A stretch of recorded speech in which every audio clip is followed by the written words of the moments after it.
Thank you, Danielle. It's nice to see you all here.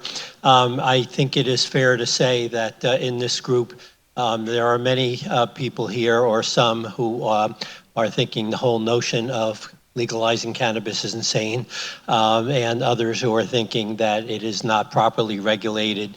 And one thing that we can all agree upon is that we need more research, and that we are regulating and setting policy without sufficient research. We hear that at every event we go to. 8 years ago, almost exactly 8 years ago, I started at the UCI School of Law, and my neighbor starting the same time was Professor Katie Porter. And I learned since then what you may have seen on YouTube, that Katie Porter is smart, cares about evidence, wants decisions based on evidence, will support greater research, is not afraid to challenge those in power, and cares about what's happening on the ground. We are at a moment in time where we really need strong people to take the evidence and to move on to establishing serious policy. We need serious policymakers. We have too few. Since the last election, we have one more. I am delighted to introduce my friend, Katie Porter.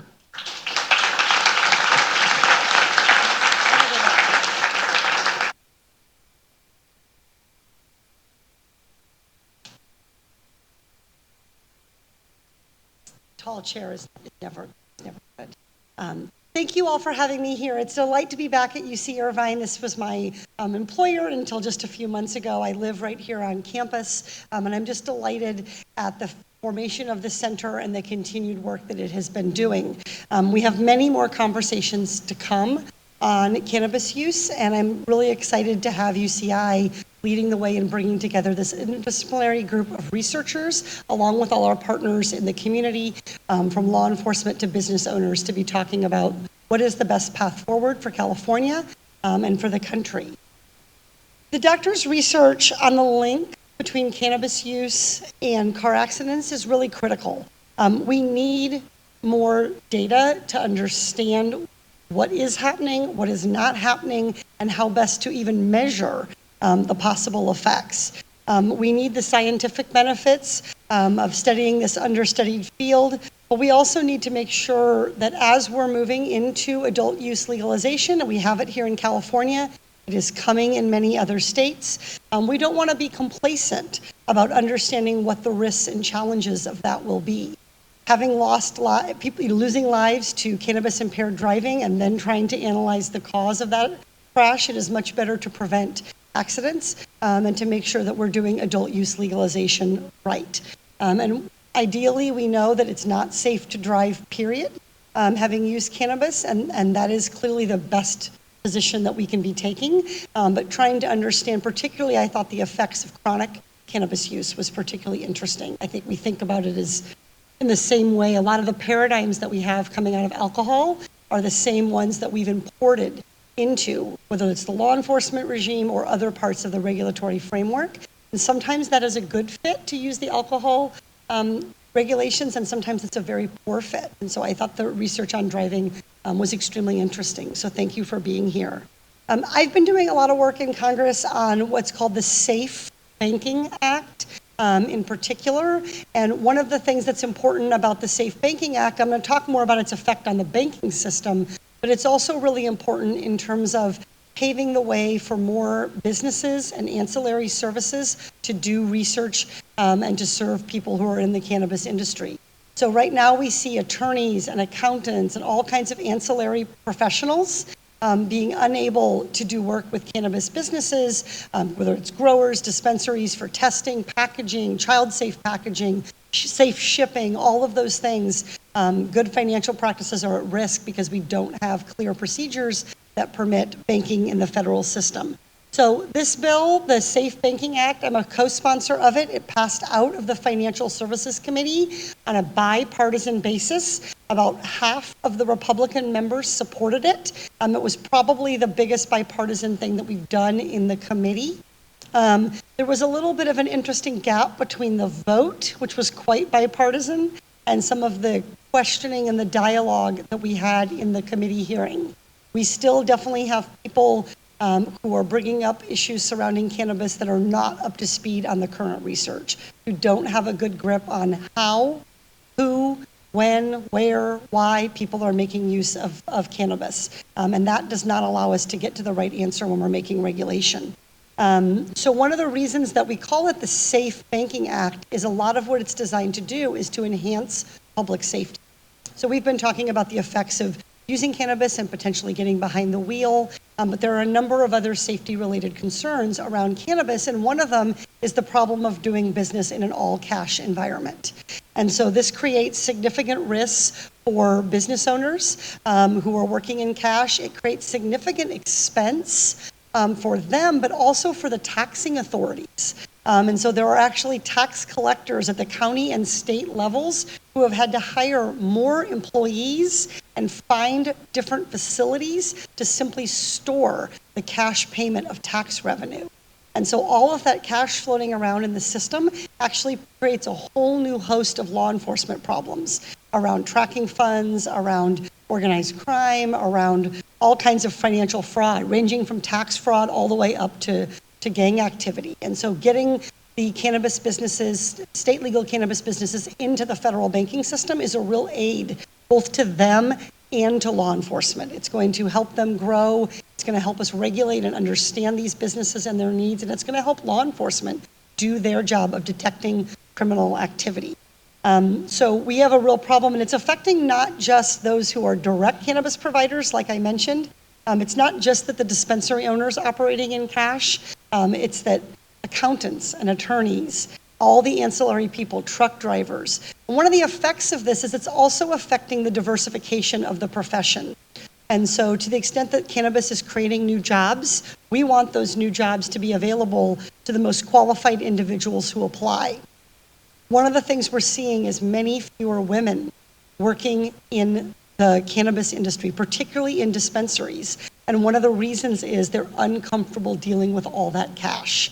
And so we're seeing that nobody wants to be the person who has to take the cash in a duffel bag through San Francisco or through LA or in your car on the freeway or leave it in a parking lot. It's not safe for anybody, and it causes fewer women to want to work in the profession. And so we're seeing that when you talk to dispensary owners about why do you have all male employees, this is one of the things they say: women don't apply. And this is one of the explanations they give. We also are working on trying to make sure that the cannabis market, that we are able to capture data about how it's growing. So one of the things we can do with banking transactions is we can study at the state level, what is the potential revenue stream for cannabis? What is the taxation producing in terms of revenue? Is that growing in a consistent way? It can help us detect patterns to understand the business more. So right now, last year, we had about $350 million in tax revenue for the state of California in the first year of legalization. And we anticipate that number to go up for next fiscal year to $500 million. So $500 million in cash is not a workable, sustainable system. This problem is only going to get worse rather than better. And so we're very hopeful that the Cannabis Banking Act, the Safe Banking Act, will be passed out of the Senate and will be signed into law. This is one of our best bipartisan issues, and the president has been supportive on this front as well. I introduced the only Democratic amendment to the Safe Banking Act, and what it was designed to do was to make sure that what we call de novo banks or credit unions, that is new entrants to the banking marketplace or new entrants to the financial services marketplace, are also able to come. The big banks who have been shutting down accounts, the second we pass this banking act, they're gonna be your favorite bank. They're gonna attempt to ingratiate themselves to you after years of shutting down accounts for those in the industry. And we wanna make sure that we're creating a level playing field for new entrants in the marketplace and that we're having competition for cannabis banking services. And so my amendment was accepted unanimously and is part of the bill. And the hope is that we can take some of the innovations on the payment side and on the processing of payment side and not create a cannabis banking system of yesterday, but create a banking system of tomorrow that has top-tier law enforcement tools, top-tier accounting tools, that is cheaper for processing and for customers and provides better tracking that we can really innovate in this banking industry, not just open up the traditional banking industry, but actually do better than what we have, particularly for small cannabis businesses and startups, where it's been a real barrier. The cost of trying to obtain banking services has been a substantial barrier. I'm really proud to be here today with you all, excited for the discussion. I'm very glad that I got to read your research, Doctor. Appreciate your traveling here across the country to share us. And most of all, thankful to our partners in law enforcement. We know how busy you are taking care of us all, and we appreciate you very much being in the room and being part of this conversation. There are lots of potential benefits to adult use cannabis, adult use legalization, and those benefits are here in California, and they're starting to spread around the country. But we also have the burden in California of, as the largest cannabis market, as one of the first adult use legalization markets, we have the burden of trying to lead the way in terms of research and smart policy that balances the competing concerns that the doctor was talking about. So thank you so much for having me here. I won't keep you any longer from lunch. I'm happy to take a couple questions if you want to do that, but I'm really just excited to have the chance to be part of this conversation today. So thank you so much. Do you want to do a couple questions? I have time for like five minutes. Go ahead.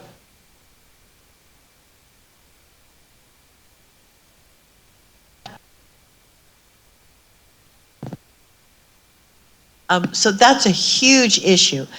When I was in Israel, they had, they've had medical and they have only medical cannabis, but they started it early and all. They've actually pulled back because the idea was, you go to the doctor, you discuss the needs, your options, and the physician writes, for the cannabis.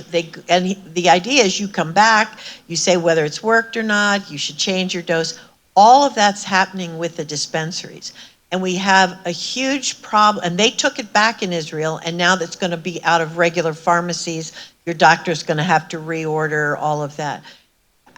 How do we stop dispensaries giving medical advice and to pregnant women to use cannabis for nausea and vomiting? Look, so part of the solution here is training medical professionals to be more comfortable talking about cannabis use with their patients. So we all know there are certain questions that our physicians ask us. It's like going to the dentist. Do you floss every day, twice a day?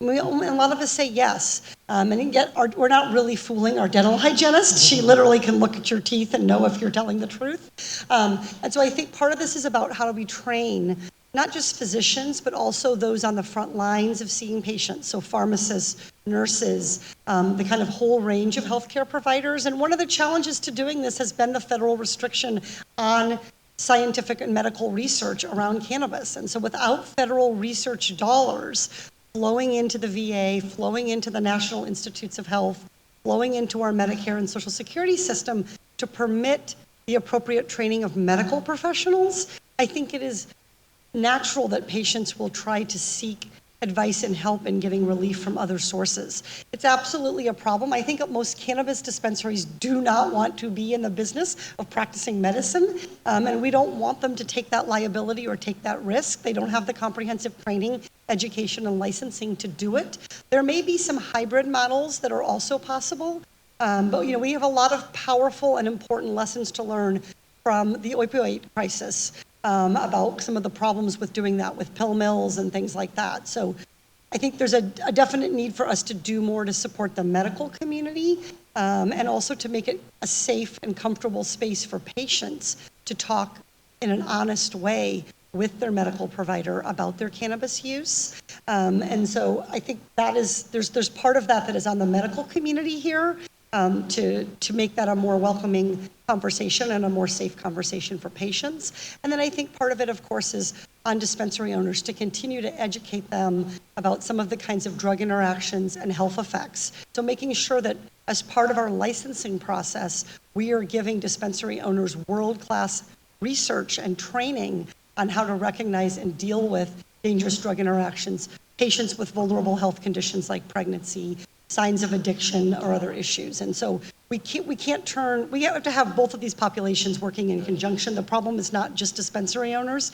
it's also that there's a set of patients who have asked their doctor about this and been chastised in a way that then causes them not to want to have those frank conversations going forward. And that's ultimately not benefiting the patient, and it's creating some of these side effects that you're mentioning. So I think it's a terrific point. I do think creating pathways for funding research on what does and does not work in terms of medical treatment, because doctors are loath to give out advice in a vacuum. They want to see studies. They want to know that it works. One of the problems we had with the opioid crisis is we did not have enough, or really any, good research studies about using opioids to treat chronic pain as opposed to acute pain. And we began to prescribe opioids for chronic pain in a way that they had only been tested minimally at that point, really, by top-tier research studies for acute pain. And this created all kinds of harms, the consequences of which our country is still grappling with and will be for decades. So we don't want to find ourselves in that situation, but without really good research, we can't expect the medical profession to feel comfortable giving medical advice without those patient studies, without the efficacy research, without documented side effects. And so I think that federal block on research funding is actually putting dispensary owners and patients and medical providers in a very challenging position where nobody's really able to act with full information. So is there any movement in Congress towards amending the Controlled Substances Act? So I would say there is some movement. I don't think it's short term. I think part of it, what we've seen is attitudes about cannabis in ways that I think the doctor would say are both helpful and unhelpful, are different among younger people. And are different among those who have lived in states where there was medical use. So I think that having a significantly younger Congress is opening up conversations that maybe didn't exist just even 5 months ago, because we brought the average age of Congress down substantially in 2018. But I think as a political matter at this point, we are still pushing to get the banking piece of this done, which is the least controversial piece. I think the second piece to fall will be research, particularly around veterans and the use of the VA, and I think that piece will come next, and then more widespread medical research. I think we're going to see a number of loopholes and workarounds to the Scheduled Drug Act before we actually tackle it squarely. Time for one more question. We can break for lunch. Thank you all. Excellent. Thank you all so much for having me.